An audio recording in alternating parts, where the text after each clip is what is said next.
Agora de Fortaleza e Vasco, 0-0, mas 0-0 delicioso de assistir, assim a gente pode dizer. Dava para ter gol do Fortaleza a qualquer momento, um Vasco humilde e se defendendo muito bem.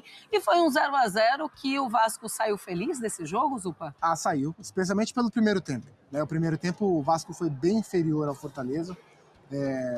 O Leão poderia ter aberto o placar, feito 2-0 no primeiro tempo, o Pochettino jogando muito bem, o time agredindo bastante, exigindo do Léo Jardim intervenções, o Vasco se restringindo a marcar e tentar puxar um contra-ataque com o David, com o Ryan, a acionar o Verratti, né? O time de novo estava sem o Payet, e o Vasco é um time que sem o Payet ele praticamente elimina, não é que ele diminui, ele elimina praticamente o seu potencial de criação. Um time que tem muita dificuldade para criar sem o Dimitri Payet. Basicamente é achar o Piton, e até por isso o Vasco foi com 3 zagueiros também, basicamente é achar o Piton na ala esquerda e torcer para ele acertar um cruzamento para o Verratti marcar. É muito pouco para o Vasco.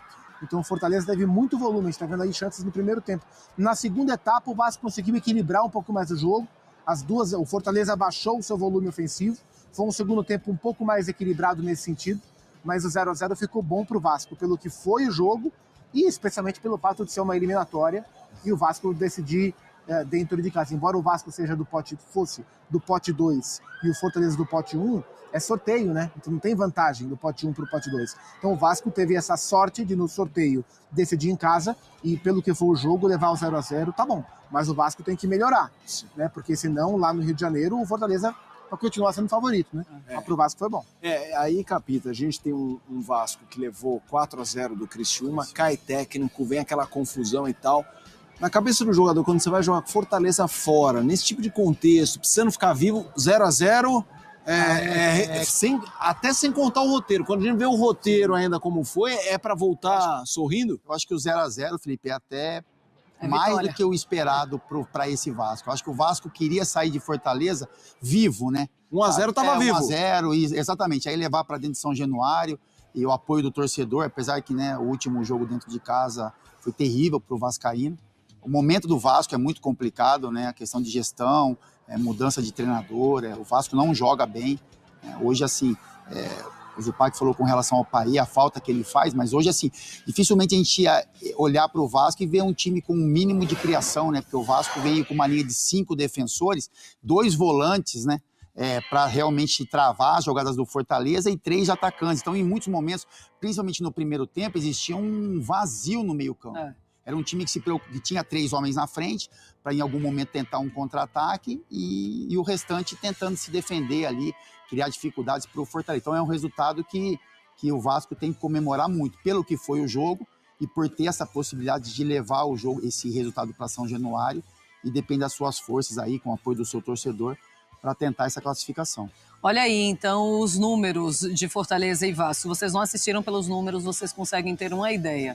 60% a 40% posse de bola para o Fortaleza, grandes chances 4-0, finalizações 16 do Fortaleza, 9 do Vasco, 6 finalizações certas do Fortaleza, 1 apenas do Vasco. Ações na área rival 25 contra 9 do Vasco e posses recuperadas 44 a 34. Zupa, mas nesse 0-0 dá para tirar alguma coisa de positivo? Nem que seja, foi um time que se defendeu bem. Foi um time que jogou, e se defender também é um estilo de jogo quando se está vivendo no sufoco, e é isso que o Vasco tem vivido. Ou é para ficar mais desesperado ainda? Eu acho que é muito pouco para se tirar, assim, porque se você olhar o 0-0, você pode ter a impressão de que o Vasco se defendeu bem. Mas a gente olha os números de finalizações, a gente passou agora os melhores momentos, e o Fortaleza chegou demais, e chegou de diferentes maneiras, né? Defende, mas se defendeu muito para trás, né? Deixou demais. O Vasco, o jogo não ficou 0-0 porque o Vasco evitou que o Fortaleza chegasse. O Fortaleza chegou, né? Então o Vasco teve problemas, mesmo com tanta gente para marcar, né? 3 zagueiros, o Rojas, o Maicon e o Léo, mais o Matheus e o Hugo Moura. Depois entrou o Galdames, depois entrou o Sforza.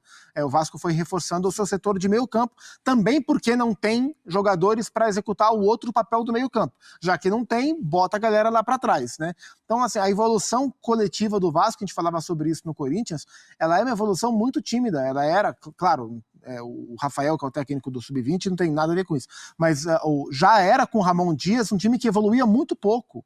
né? A gente falou aqui muito, o Vasco do Ramon Dias, ele era sempre aquele time do sufoco, aquele time que se virava muito bem contra o Flamengo, aquele time que guerreava e dava tudo em campo para não ser rebaixado, mas evolução coletiva, o time andava para frente muito pouco. Então, nesse momento, o Vasco está parado na temporada. A gente não sabe quem vai ser o técnico. O Pedro Martins, que é o diretor de futebol, o diretor executivo, chegou hoje, está começando o trabalho hoje. É um time com um elenco bastante limitado. Então, o Campeonato Brasileiro tende a ser longo para o Vasco, como para outros times também. Nem sei se é favorito para se classificar contra o Fortaleza, mas traz o confronto vivo para o jogo de São Januário. É até curioso, segundo eu estava no Sport Center 2, né, das 4 da tarde, que é aquele horário que muitas vezes o treino está rolando. Sim. Então foi quando foi no horário do protesto. O Pedro Martins, citado pelo Zupac, ele estava lá no protesto levando o dedo na cara e não tinha nem sido aposentado, sabe? Ele estava já tomando dura e tinha horas no clube. Isso mostra o tamanho do cenário problemático para o Vasco reverter, não, Fábio? Não é simples. Não é simples, Felipe. Eu acho que assim, a escolha do treinador e tem que ser muito bem escolhido, né? O Vasco fez contratações, acho que eu vi o protesto também, não tem nada correto naquilo, essa pressão em cima dos jogadores no ambiente de trabalho, mas é um time que fez contratações, né? Que investiu até alto em alguns nomes, e essas peças acabaram não entregando aquilo que o torcedor esperava, até que a comissão técnica anterior do Vasco esperava. Então é quase que uma retomada de trabalho, né? É a contratação de um profissional, é o entendimento de jogo desse profissional, tentar elevar, né, a confiança e o nível de alguns jogadores, mas é um trabalho árduo, assim, o Vasco tem um caminho pesado pela frente, mas tem a chance, né? Eu acho que o Vasco poderia sair desse jogo hoje quase que eliminado, né? Se o Fortaleza tivesse um pouco mais de competência na questão ofensiva. Então, assim, diante de todas as dificuldades, para esse confronto da Copa do Brasil, eu acho que o Fortaleza leva uma vantagem pelo momento, pela questão coletiva, mas é um jogo que, por ser em São Januário, e com o apoio do torcedor, eu acho que é um jogo que essa questão ainda está aberta e o Vasco tem chances de conseguir essa classificação. E como o confronto é só daqui a 3 semanas, Sim. né? Tem 2 semanas seguidas de Libertadores agora e depois a Copa do Brasil. Ou seja, o Vasco já vai ter um técnico trabalhando. 22, é isso? Isso aí.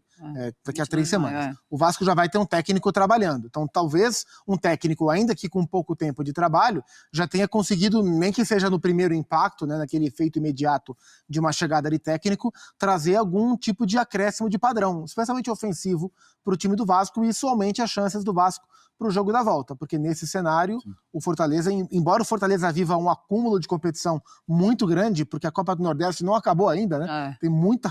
O Fortaleza joga toda hora, mas é um time hoje em nível de evolução, nível coletivo, muito à frente do Vasco da Gama.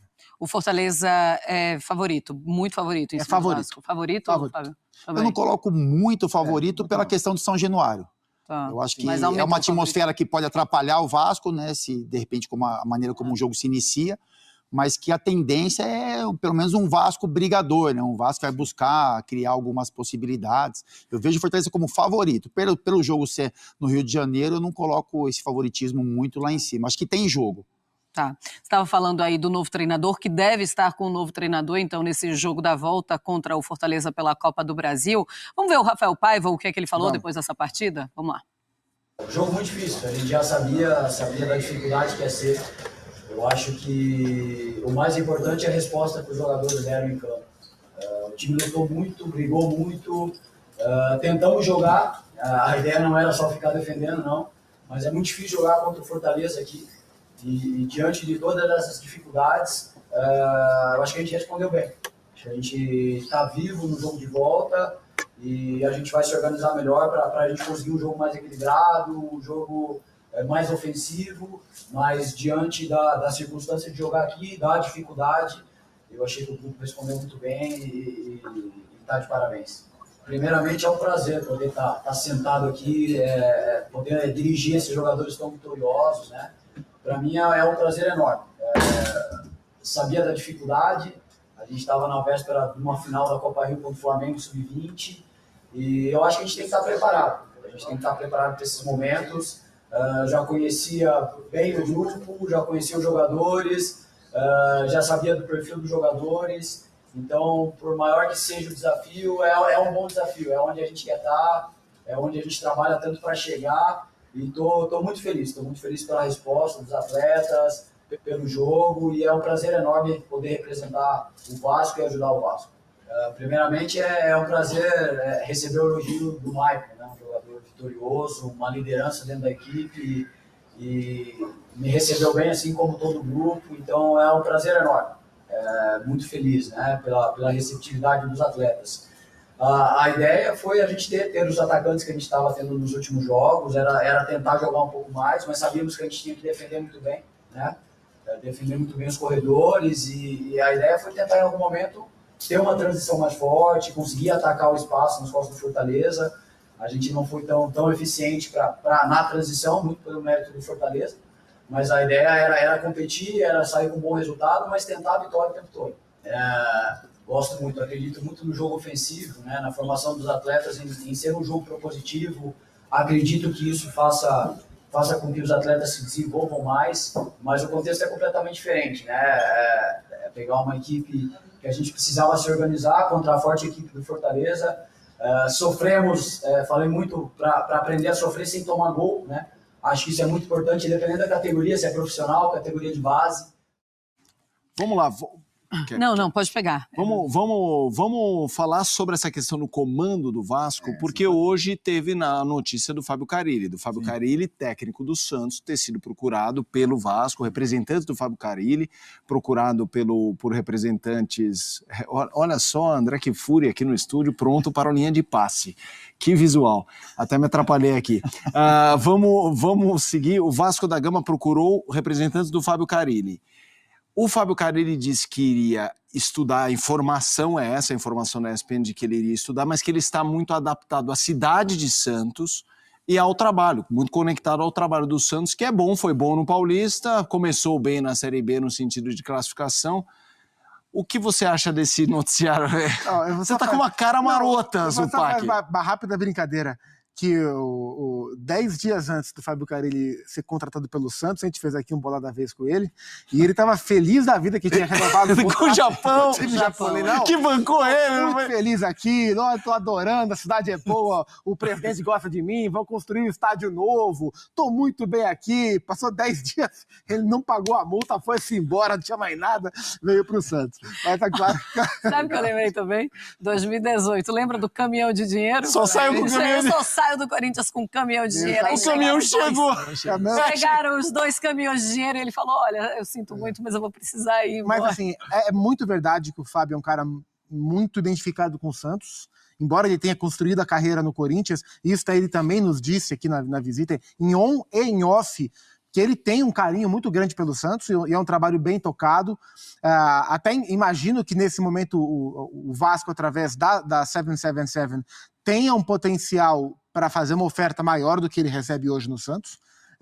Se for dinheiro, talvez ele balance, mas pela maneira que ele toca esse trabalho no Santos e pelo que ele tem de comprometimento com o clube, eu acredito que faça mais sentido para ele a permanência nesse momento, né? Mas é uma valorização, né? Indiscutivelmente uma valorização. Eu acho que do ponto de vista vascaíno, é um técnico que conversa bem com essa característica de elenco. O elenco do Vasco hoje é um elenco mais competitivo. O Carille é um cara que organiza bons times nesse sentido, mas não acho que vai ser fácil, não. Justamente porque ele é um cara muito bem adaptado ao que ele vive hoje em Santos.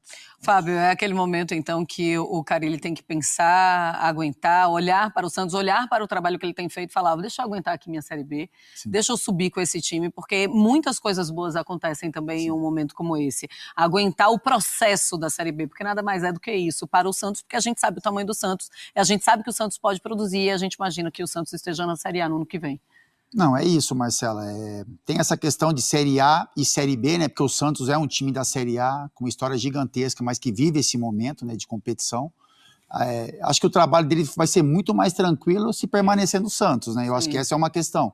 Eu acho que o elenco que o Santos montou, a maneira como ele começou, como terminou o Campeonato Paulista e como começou o Campeonato Brasileiro, dá a impressão de que o Santos vai conseguir essa classificação para a Série A o ano que vem com um pouco mais de tranquilidade, se a gente olhar para o cenário do Vasco, por exemplo, né? O que o Vasco vai conseguir conquistar ou, né, almejar em 2024.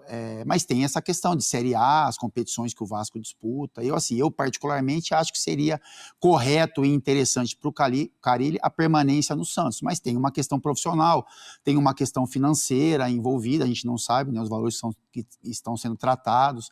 Eu acho que combina, concordo com o Zupac. Eu acho que o estilo do Carille combina com o que o Vasco tem de elenco. Eu acho que o Carille é um treinador competitivo, é um cara que sabe arrumar os seus times, que mesmo não tendo tanta qualidade de elenco, no Santos ele tem, né? No Santos é um trabalho até diferente, ele tem qualidade de elenco para fazer um Santos muito criativo na Série B. No Vasco ele não vai ter toda essa qualidade de elenco, mas na montagem de time, de elenco, eu acho que combina com o Carille esse elenco que o Vasco tem hoje. Mas assim, eu acho que a permanência dele no Santos, eu acho que é o movimento mais correto. Mas não é fácil, né? Não é fácil. E eu não tô falando do Carille, eu tô falando do Vasco.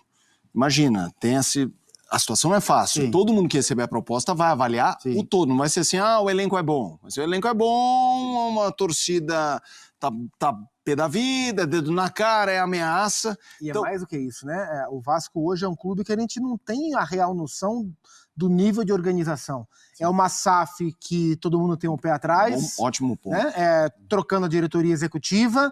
A gente sabe que o Pedrinho, que é o presidente do clube associativo, e demais conselheiros dessa ordem, são um pouco insatisfeitos com o que é a SAF do Vasco. Então, inclusive dentro dos diferentes modelos de SAF, né, que a gente tem no Brasil, Cruzeiro, Botafogo, Curitiba, Bahia, o vascaíno é o menos satisfeito com a SAF que ele tem, mais desconfiado.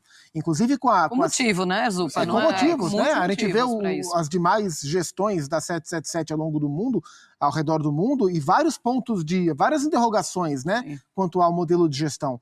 Então é para ficar um pouco preocupado. Peraí, que clube é esse, né, que eu tô indo? Ontem a gente falou aqui, a SAF do Vasco tem 1 ano e meio. Em 1 ano e meio já é o segundo CEO, já vai para o 3º diretor executivo, já vai para o 3º técnico. Peraí, tá parecendo um clube associativo. Exato. Né? Então tudo isso pesa, e acho que esse fato que o Apita citou, pensando a médio prazo, nem a longo, pensando a médio prazo, o Carille tende a ter 1 ano mais estável no Santos e colher os frutos disso no ano que vem, no Santos ou em outro lugar, caso ele queira, sei lá, aceitar algum outro tipo de projeto.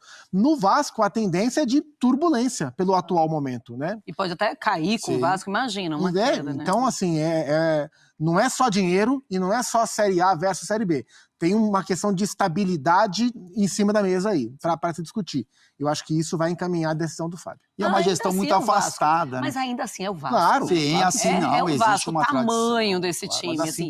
E é por isso que o Carille dá uma olhada e fala assim, peraí, deixa eu ver, é o Vasco da Gama. Aí tem que ver, claro que lógico. Sim, tem que ouvir. Qualquer profissional tem que ouvir a proposta que vem do outro lado. Isso aí é natural, né? Mas pelo cenário, eu acho muito mais provável a permanência do que a troca nesse momento. E olha que o Vasco, assim, começou a semana falando, e acho que até pela chegada do Pedro Martins, falando de Paulo Pessolano como o plano A. Só que o Pessolano tá no Real Valladolid, que é o time, o que sobrou do Ronaldo, né? O outro ele vendeu, acabando a La Liga 2, o time tá brigando para subir. Então agora o Pessolano não vai sair de lugar nenhum, ele vai ficar lá.